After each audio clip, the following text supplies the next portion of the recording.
কাঞ্চন!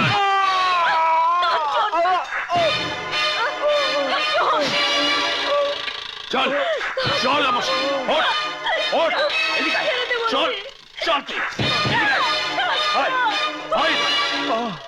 সারা জীবন তোমার হুকুম মেনে চলেছি, অনেক পাপ করছি, আজ আমি তোমাকে পাপ করতে দেব না।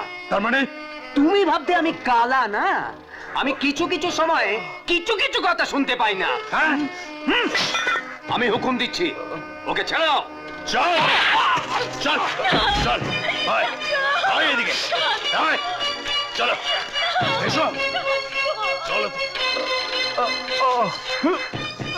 কাঞ্চনদা, তোমার পিঠে ওটা কিসের চিহ্ন? বলো কিসের দাগ? জন্মদাগ।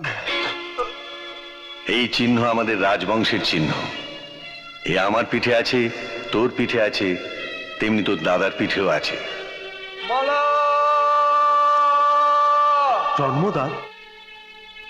তাহলে এই কাঞ্চনই আমার হারিয়ে যাওয়া দাদা। দাদা? তোমার দাদা? হ্যাঁ। তাহলে চলো।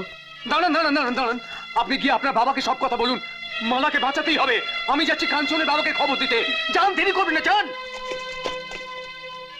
আমার গায়ে হাত দেওয়া শালার পো, এবার তোমায় আমি উচিত শিক্ষা দেব গো। একই রকম চিহ্ন তুই দেখেছিস? হ্যাঁ বাবা, আমার এই চিহ্ন যদি তোমাদের রাজবংশের চিহ্ন হয়ে থাকে, তাহলে কাঞ্চনই আমার হারিয়ে যাওয়া দাদা। ওগো, আমাকে এক্ষুনি নিয়ে চলো, আমি আমার ছেলেকে দেখতে চাই। কোথায় সে? কাঞ্চনপুর জঙ্গলে। এসো আমার সঙ্গে। শয়তান!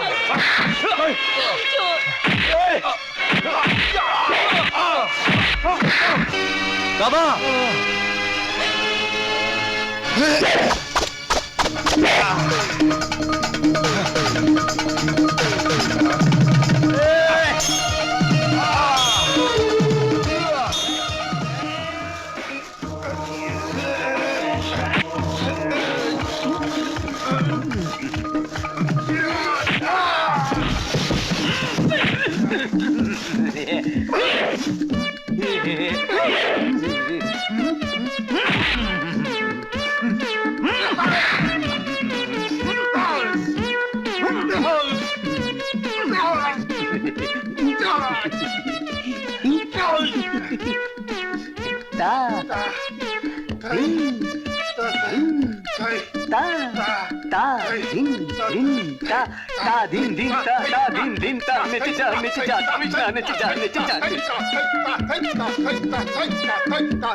এই শয়তান আমার চোখ অন্ধ করে দিয়েছিল, আমি মালাকে দেখতে পাইনি।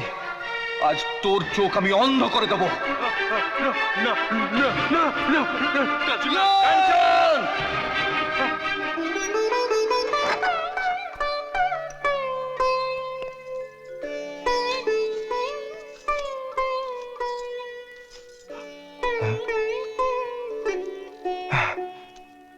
কাঞ্চন,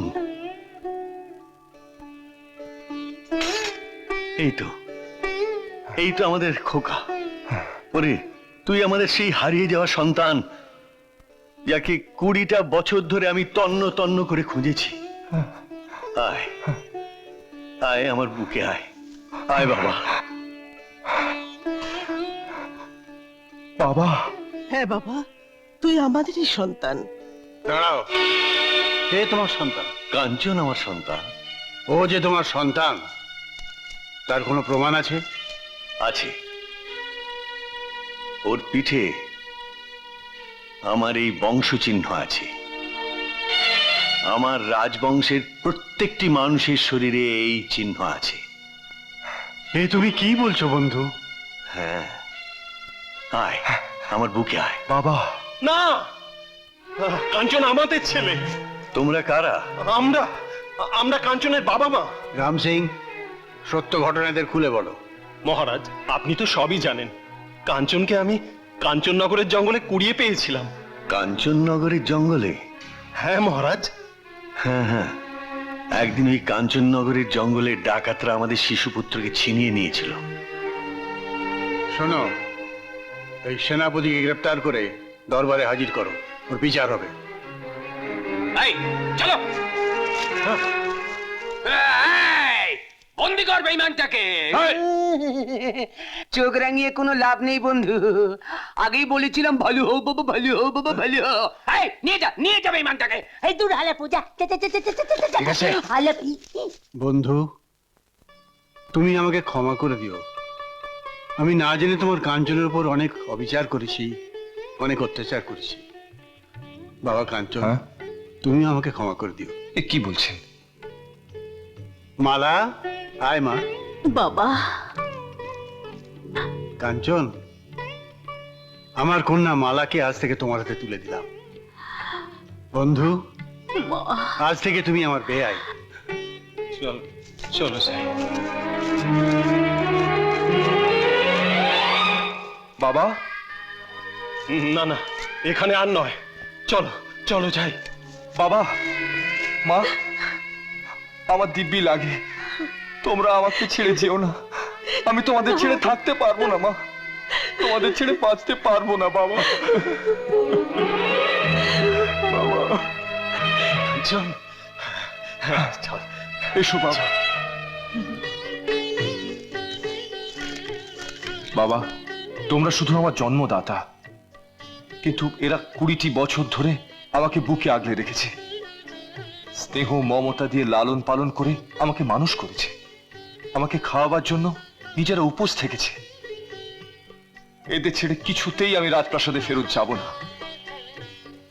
এই তো আমার সন্তানের মতো কথা। ওদের কাছ থেকে আলাদা করে তোকে আমি সম্পূর্ণ করে ফিরে পাবো না কাঞ্চন। ওরা তোর সঙ্গেই থাকবে। তোমরা দয়া করে ওর সঙ্গে আমার প্রাসাদে চলো।